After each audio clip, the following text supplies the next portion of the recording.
जय हिंद दोस्तों, आपका हमारे चैनल जीएम लर्निंग पॉइंट पर स्वागत है। पिछले वीडियोज़ में जो है हम लोगों ने लेंस से संबंधित परिभाषाओं के बारे में पढ़ा और इस वीडियो में हम लोग उसके आगे कंटिन्यू करेंगे और हम लोग पढ़ेंगे पतले लेंस के लिए अपवर्तन का सूत्र, जो कि बोर्ड एग्जामिनेशन के लिए बहुत ही महत्वपूर्ण होता है। तो आइए समझते हैं। हम लोग का जो हेडिंग है आज का वो है पतले लेंस के लिए अपवर्तन का सूत्र।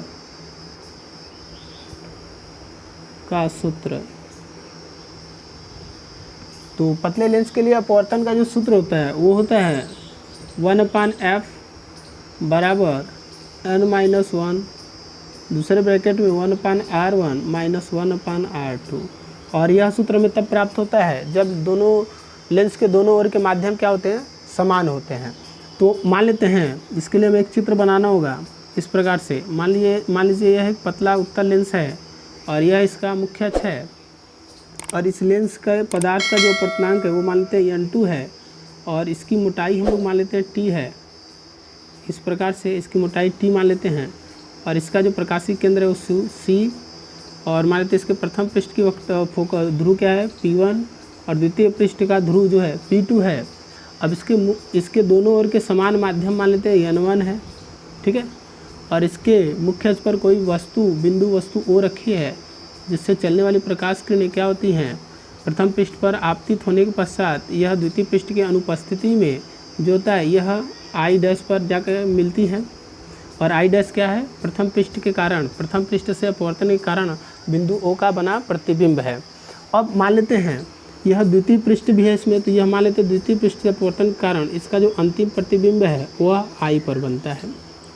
अब जो प्रथम ध्रुव से मान लेते हैं वस्तु की जो दूरी है वो स्मॉल u है और प्रथम ध्रुव से जो I' की दूरी है वो मान लेते हैं हम लोग v' है।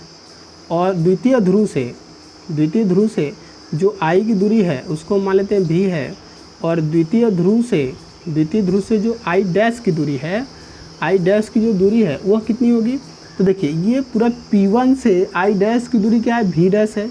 तो इसलिए हम लोग P2 से अगर I' की दूरी लेंगे तो v' में से हम लोग क्या करेंगे, t घटा देंगे तो P2 से I' की दूरी हो जाएगी। तो इस प्रकार से इसकी जो दूरी होगी वो हो जाएगी v' माइनस t, I' की द्वितीय ध्रुव से दूरी हो जाएगी। तो और यह लेंस मान लेते हैं L है। तो यह एक कैसा लेंस है, पतला लेंस है। तो पतला लेंस किसे कहते हैं, अगर कोई पूछेगी आपसे पतला लेंस कौन सा लेंस कहलाता है, तो ध्यान समझिएगा। यदि लेंस की मोटाई इनके दोनों पृष्ठों की वक्रता त्रिज्याओं की तुलना में नगण्य होता है, न के बराबर होता है, तो इस स्थिति में जो लेंस होता है वो क्या होता है, पतला लेंस होता है। तो पतला लेंस किसे कहते हैं, यदि लेंस की मोटाई लेंस के पृष्ठों की तुलना में नगण्य हो तो लेंस पतला लेंस होता है। अब मान लेते हैं इसमें क्या लिखेंगे हम लोग, माना एक पतला लेंस L वायु में रखा है जिसका अपवर्तनांक n2 है और इसके दोनों ओर के समान माध्यम जिसका अपवर्तनांक क्रमशः n1 है। इसका अपवर्तनांक क्या है, n1 है, दोनों का समान अपवर्तनांक है। अब मान लेते हैं इसके दोनों पृष्ठों के जो ध्रुव हैं वो क्रमशः P1 व P2 है और लेंस की मोटाई क्या है, t है और इसका प्रकाशीय केंद्र क्या है, C है। और इसके मुख्य अक्ष पर एक बिंदु वस्तु O रखा है जिसका जो है ध्रुव P1 से दूरी u है और जिसके कारण प्रथम पृष्ठ से अपवर्तन के कारण इसका जो प्रतिबिंब है O का I' पर बनता है और इसकी जो दूरी P1 से दूरी है वह v' है। और इसी प्रकार इसका जो अंतिम द्वितीय पृष्ठ के कारण अपवर्तन के कारण प्रतिबिंब I बनता है, इसका द्वितीय पृष्ठ के ध्रुव से जो दूरी है वो v है और द्वितीय पृष्ठ के ध्रुव से जो I' की दूरी है वह कितनी है, v' माइनस t है। तो इन सभी बातों को हम लोग क्या करेंगे, लिख लेंगे। तो आइए लिखते हैं इसमें, माना एक पतला लेंस मान लीजिए उत्तल लेंस है, तो एक पतला लेंस जिसका अपवर्तनांक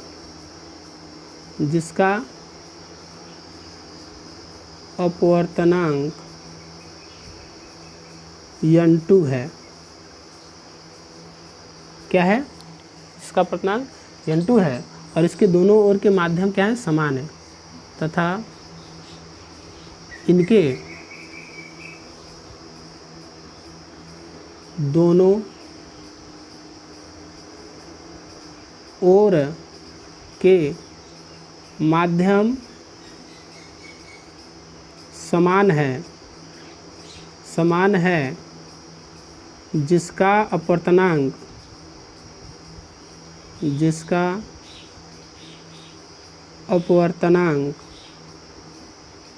क्या है, n1 है। जिसका अपवर्तनांक क्या है, n1 है। और मान लेते हैं लेंस की मोटाई क्या है, t है। माना लेंस की मोटाई t है तथा इसका प्रकाशिक केंद्र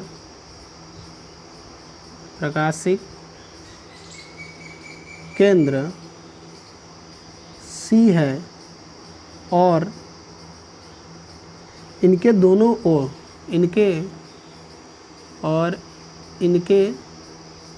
दोनों पृष्ठों की वक्रता त्रिज्या क्रमशः R1 व R2 है। इसके बाद हम लोग लिखेंगे, माना इसके मुख्य अक्ष पर कोई बिंदु वस्तु O रखा है जिसका प्रथम ध्रुव या प्रथम ध्रुव को P1 कहते हैं, तो जिसका P1 से दूरी क्या है, U है तथा प्रथम पृष्ठ से अपवर्तन के कारण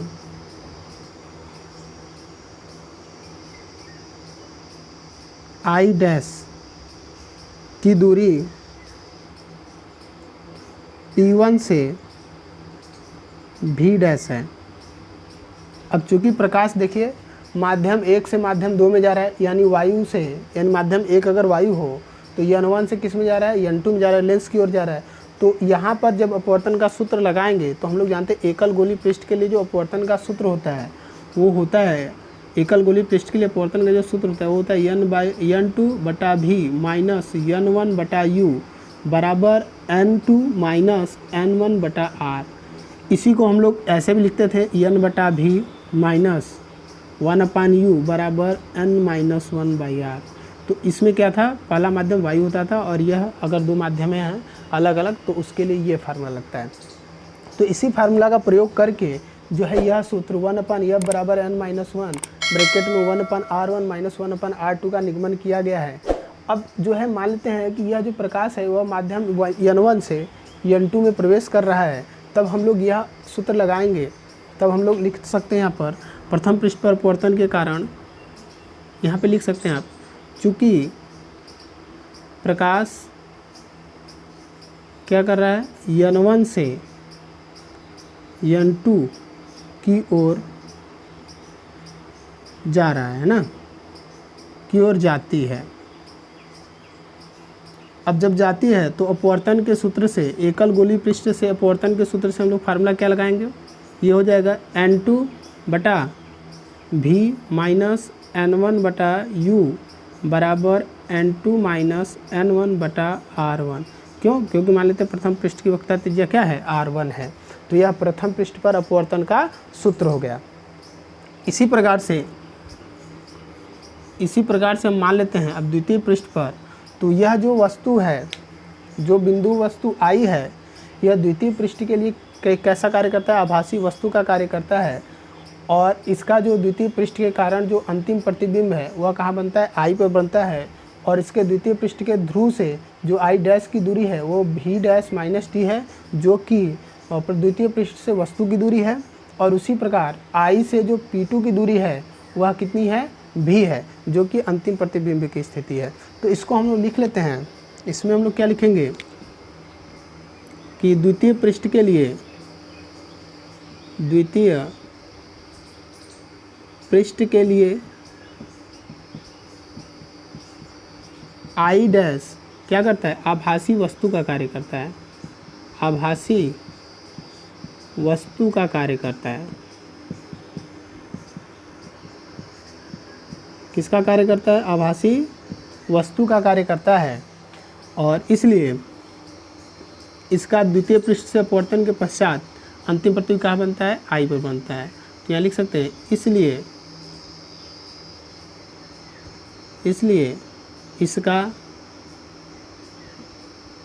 इसका अंतिम प्रतिबिंब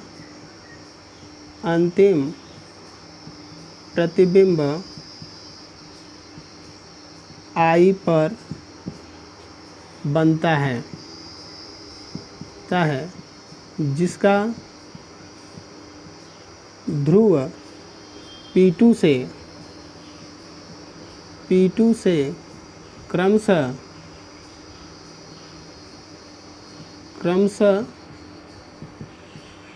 दूरियां क्या है, भी डैश माइनस टी वह भी है, तथा इस स्थिति में जो प्रकाश है वह लेंस से निकल करके बाहर आ रहा है। इस स्थिति में प्रकाश माध्यम N2 से N1 में प्रवेश कर रहा है,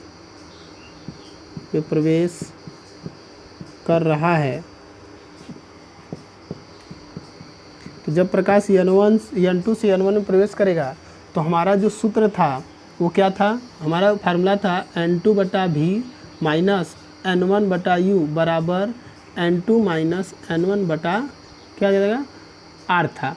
तो यहाँ पर क्या था, प्रकाश जो है माध्यम, देखिए एकल गोली पृष्ठ में हम लोग पढ़े इस प्रकार से, एकल गोली पृष्ठ था तो इसमें माध्यम N1 था, इसका माध्यम N2 था। तो प्रकाश क्या था, N1 से N2 में प्रवेश कर रहा था, तो ये फार्मूला लग रहा है।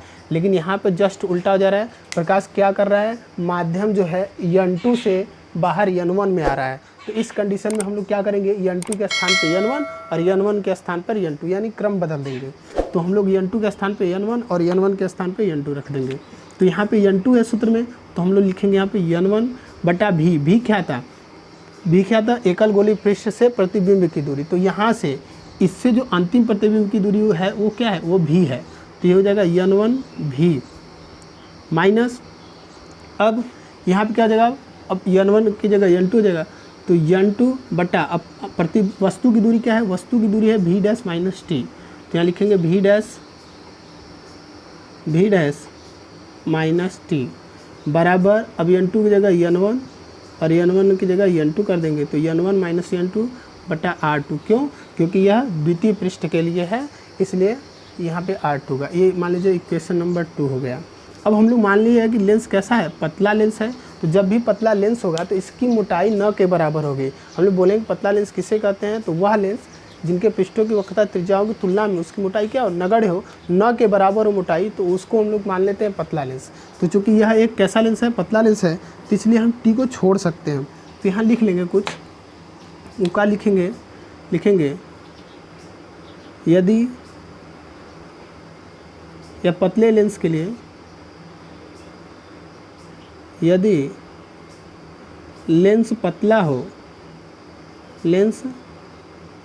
हो तो टी का मान भी डैश की अपेक्षा अत्यधिक छोटा होगा, अत्यधिक कम होगा। अतः अतः क्या होगा, अतः यह उपेक्षणीय मान है, अतः यह उपेक्षणीय है। उपेक्षणीय मतलब छोड़ने योग्य है, न के बराबर है। तो हम लोग क्या करेंगे, टी को छोड़ देंगे। तो ये नया फार्मूला क्या हो जाएगा हमारा, ये बन जाएगा हमारा सूत्र जो है, ये हो जाएगा N1/V माइनस N2/V डैश बराबर N1 माइनस N2/R2, समीकरण नंबर 3। अब हम लोग समीकरण 1 और समीकरण, ये देखिए ये V डैश रहेगा, सॉरी थोड़ा सा गड़बड़ है, V डैश है। तो ये समीकरण 1 और समीकरण 3 को हम लोग क्या करेंगे, जोड़ देंगे। तो यहाँ लिख देते हैं समीकरण 1 प्लस समीकरण 3 से समीकरण 1 और 3 को जोड़ देते हैं। तो समीकरण 1 का इधर वाला पक्ष लिख लेते हैं, तो N2/V डैश माइनस N1/U बराबर इधर क्या हो जाएगा, इधर का जोड़ते हैं ना, तो प्लस N1/V और यहाँ पे क्या हो जाएगा माइनस N2 ये क्या हो जाएगा V डैश बराबर इधर का जो है उसको पहले लिख लेते हैं। तो यह है N2 माइनस N1/R1 प्लस इधर का लिख लेते हैं N1 माइनस N2/R2। ठीक है, तो इसमें देखिए ये माइनस है और ये प्लस है, तो माइनस प्लस क्या हो जाएगा, कैंसिल हो जाएगा। तो ये आगे ये इसको लिख लेते हैं, फिर बाद में इसको लिख लेते हैं। तो ये हो जाएगा N1/U माइनस N1/V, जो ये है आगे लिख लेते हैं N1/V और ये माइनस वाला बाद में लिख लेते हैं। तो N1/U बराबर, अब मान लेते हैं इसमें जो है देखिए इसमें क्या है N2 माइनस N1 है और यहाँ पे N1 माइनस N2। तो हम लोग क्या करेंगे, इसको आगे पीछे लिख लेंगे। तो इसमें से अगर माइनस कॉमन ले लेते हैं, देखिए इसमें से अगर हम माइनस कॉमन लेंगे तो ये माइनस हो जाएगा और ये प्लस हो जाएगा। फिर इसके क्रम को अगर हम बदल देते हैं तो N1 की जगह पे N2, N2 की जगह पे N1। तो आगे लिख लेते हैं हम लोग, इसको लिख लेंगे N2 माइनस N1/R1 है मान लीजिए। ठीक है, ये एक है प्लस है। अब इसमें से हम लोग क्या करते हैं, माइनस कॉमन ले लेते हैं बाहर। तो अगर हम माइनस इसमें से कॉमन ले, या तो इसको बदल देते हैं, इसको बदल दे दीजिए, तो बदल देंगे, या तो माइनस आप कॉमन ले लीजिए। तो यहाँ प्लस है, माइनस हम लोग इससे बाहर कॉमन ले लेते हैं इस प्रकार से ब्रैकेट में। ठीक है, ध्यान समझिएगा, माइनस कॉमन अगर लेंगे इसमें से तो ये हो जाएगा N1, ये प्लस है ना, तो ये क्या हो जाएगा माइनस, और ये माइनस है तो क्या हो जाएगा प्लस हो जाएगा N2, ध्यान दीजिएगा, है ना, इस प्रकार से। और इसके बटा क्या है R2। तो हम लोग ये माइनस अगर यहाँ पे भेजेंगे तो ये प्लस वाला क्या हो जाएगा, माइनस हो जाएगा। और साथ साथ इसको भी हम लोग आपस में बदल सकते हैं। तो इसमें देखिए N1 कॉमन है, तो आप N1 कॉमन ले लीजिए। N1 कॉमन लेंगे तो यहाँ आएगा 1/V माइनस 1/U बराबर, इसमें देखिए अभी एक स्टेप और लिखेंगे, N2 माइनस N1/R1। यहाँ पे माइनस हो जाएगा, इसको क्रम बदल देते हैं तो हो जाएगा N2 माइनस N1/R2। सही है इतना मान। अब हम लोग क्या करेंगे, इन दोनों में देख रहे हैं N2 minus N1, N2 minus N1 दोनों में, तो हम कॉमन ले लेंगे। तो ये हमारा बन जाएगा, क्या हो जाएगा, ध्यान समझिएगा, ये हो जाएगा हमारा N1 1/V माइनस 1/U बराबर, इधर हम ले लेंगे common N2 minus N1, N2 minus N1। तो ब्रैकेट में क्या बचेगा, ये बचेगा हमारा 1/R1 माइनस 1/R2। अब हम लोग देखते हैं क्या है कि N1 है तो हम दोनों पक्षों में N1 से भाग देते हैं। देखिए जब भी गुणे ग्रुप में होता है, अगर उसमें भाग देते हैं तो एक ही में भाग दिया जाएगा। तो हम लोग दोनों पक्षों में N1 से भाग देते हैं। तो यहाँ लिख देते हैं दोनों पक्षों में, या तो N1 से इधर गुणे ग्रुप में है तो इधर जाएगा बटा ग्रुप में है तो भाग दे दीजिए। तो ये हो जाएगा 1/V माइनस 1/U बराबर, ये हो जाएगा N2 माइनस N1/N1। ठीक है, और ये हो जाएगा 1/R1 माइनस 1/R2। ठीक है, इसके बाद N1 दोनों का बटा हो जाएगा, तो ये हो जाएगा 1/V माइनस 1/U बराबर, इसको हम लिख सकते हैं N2/N1 माइनस N1/N1।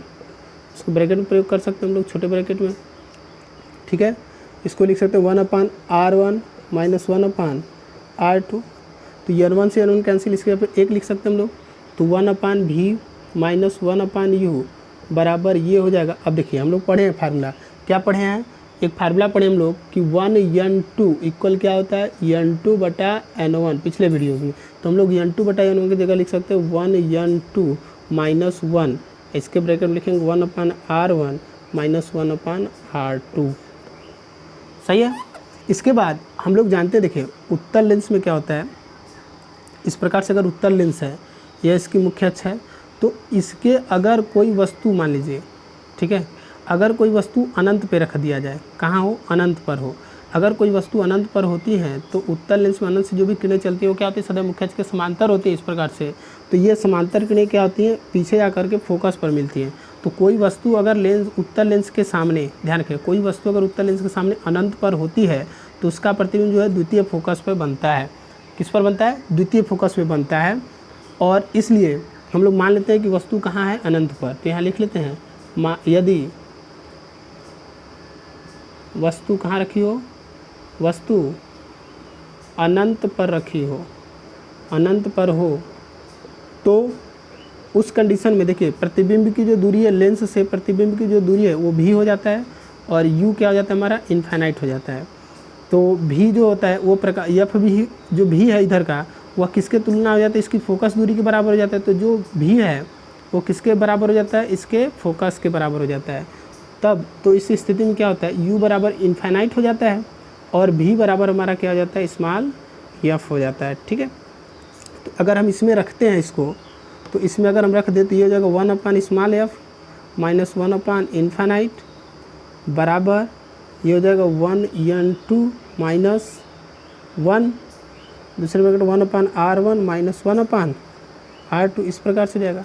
तो यह 1/इनफाइनाइट को हम लोग छोड़ सकते हैं, तो अगर छोड़ देंगे तो ये हो जाएगा 1/f बराबर 1n2 माइनस 1, दूसरे ब्रैकेट 1/r1 माइनस 1/r2।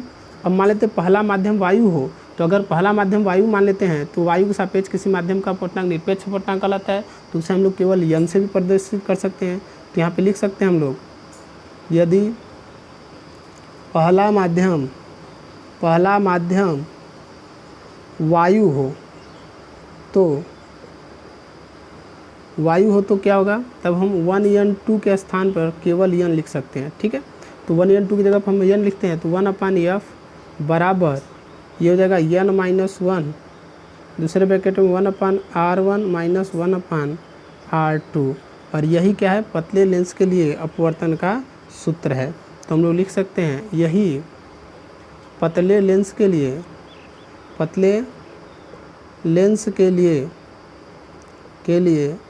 अपवर्तन का सूत्र है, अपवर्तन का सूत्र है। यही क्या है, पतले लेंस के लिए अपवर्तन का सूत्र है। और हम लोग तो इसको आप लोग अच्छे से लिख लीजिए। तो इस वीडियो में बस इतना ही, मिलेंगे नेक्स्ट वीडियो में, और उसमें हम लोग पढ़ेंगे जब लेंस के दोनों ओर के माध्यम अलग अलग हो तो लेंस का जो अपवर्तन का सूत्र होगा वो क्या होगा, हम लोग नेक्स्ट वीडियो में पढ़ेंगे। तो आज के लिए बस इतना ही।